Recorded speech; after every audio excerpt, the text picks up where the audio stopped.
الحمدللہ رب العالمین والصلاة والسلام علی سید الانبیاء والمرسلین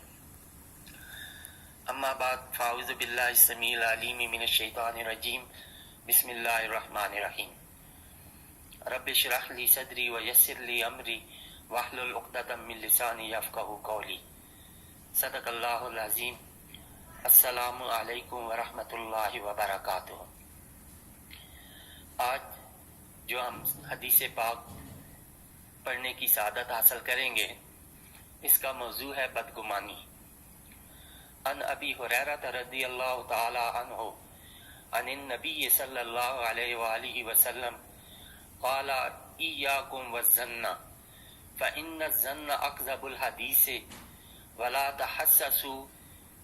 ولا تجسسوا ولا تحاسدوا ولا تدابروا ولا تباغضوا وَكُونُوا عِبَادَ اللَّهِ إِخْوَانًا صدق رسول اللہ صلی اللہ علیہ وآلہ وسلم۔ حضرت ابو ہریرہ رضی اللہ تعالیٰ عنہ کہتے ہیں کہ آپ صلی اللہ علیہ وآلہ وسلم نے فرمایا کہ تم بدگمانی سے بچو،